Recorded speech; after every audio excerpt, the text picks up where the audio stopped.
اور پھر اس سوال کی جانب جس کو بہت بار پوچھا جاتا ہے اور بہت لوگ اس بارے میں مختلف اندازے لگاتے ہیں.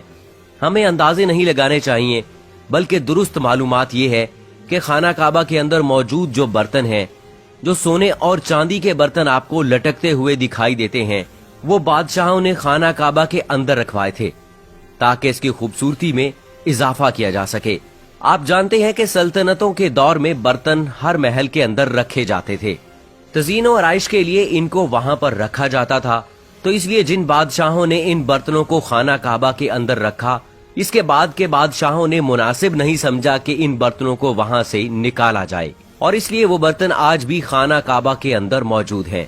دوستو، ایک اور بات بہت اہم یہ ہے کہ خانہ کعبہ کی تعداد 2 ہے، 1 نہیں. خانہ کعبہ کے بالکل اوپر جنت میں بھی ایک اور خانہ کعبہ ہے جس کو بیت المعمور کہتے ہیں. اس کا اشارہ قرآن پاک میں بھی موجود ہے اور نبی کریم صلی اللہ علیہ وآلہ وسلم نے بھی اس بات کی نشاندہی کی ہے. اللہ کے نبی نے معراج کا واقعہ سناتے ہوئے کہ جب مجھے بیت المعمور یعنی اللہ کا گھر دکھایا گیا تو میں نے حضرت جبرائیل علیہ السلام سے پوچھا تو انہوں نے جواب دیا کہ یہ بیت المعمور ہے جہاں 70,000 فرشتے روزانہ اللہ کی عبادت کرتے ہیں، اور جب وہ یہاں سے جاتے ہیں تو واپس نہیں آتے بلکہ ہمیشہ ایک نیا دستہ آتا ہے، یعنی ایک فرشتے کو اس کے طواف کی ایک بار سعادت حاصل ہوتی ہے. دوستو، اسی طرح کہ آپ نے اس بات پر غور کیا ہے کہ حجر اسود چاندی کے سانچے میں گھرا رہتا ہے. کچھ لوگوں کا خیال ہے کہ حجر اسود کو حجاج بن یوسف کے ہاتھوں مارے گئے پتھر لگنے کی وجہ سے ٹوٹ گیا تھا جب اس نے حضرت عبداللہ بن زبیر رضی اللہ تعالی عنہ پر لشکر کشی کی تھی. کچھ ذرائع کے مطابق حجر اسود بحرین سے تعلق رکھنے والے اسحالی گروپ کے ہاتھوں ٹوٹ گیا تھا. ان لوگوں کا یہ خیال تھا کہ حج مبارک ایک توہین پرستی کا عمل ہے، اور اپنی بات کو ثابت کرنے کے لیے ان لوگوں نے 10,000 حجاج کو مار کر ان کی باقیات کو آب زمزم کے کنویں میں پھینک دیا تھا. یہ غیر انسانی عمل کافی نہیں ہے. یہ شیطان حجر اسود کو عرب کے مشرق میں لے گئے اور پھر عراق کے شہر کوفہ لے گئے جہاں اس کے عوض تاوان وصول کیا. جب ان کو مجبور کیا گیا تو ان لوگوں نے اسے خلیفہ عباسد کو واپس کر دیا، لیکن جب اس کو واپس کیا گیا تو یہ ٹکڑوں میں تھا، اور اس کو یکجان کرنے کا صرف ایک طریقہ سمجھ میں آیا کہ اس کو چاندی کے سانچے میں رکھا جائے. کچھ تاریخ دانوں کے مطابق اس مقدس پتھر کے کچھ حصے آج بھی گم ہیں. اس سب کے ساتھ ساتھ آپ کو یہ بھی معلوم ہونا چاہیے کہ خانہ کعبہ مکعب نما یعنی کیوب شکل کا نہیں تھا. خانہ کعبہ دراصل مستطیل شکل کا ہے. خانہ کعبہ کبھی بھی مکعب کی شکل میں نہیں تھا. اس کے اصل زاویے کے مطابق ایک یہ کہ آدھا گول حصہ ہے جس کو حجر اسماعیل کہا جاتا ہے.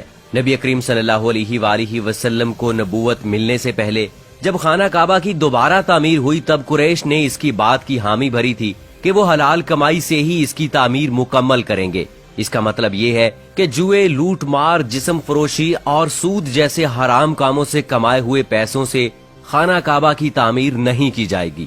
قریش اپنے امیر ترین تجارتی شہر میں ہونے کے باوجود اتنی رقم جمع کرنے میں ناکام ہو چکے تھے کہ خانہ کعبہ کی تعمیر اس کے اصل سائز اور رقبے کے حساب سے کر سکتے. انہوں نے خانہ کعبہ کی چھوٹی عمارت تعمیر کی اور اس کی دیواریں مٹی کی اینٹوں سے بنائیں جس کو حجر اسماعیل کہا جاتا ہے. حالانکہ اس کا حضرت اسماعیل علیہ السلام سے کوئی تعلق نہیں، جو کہ خانہ کعبہ کے حقیقی قطر کی جانب اشارہ کرتی تھی.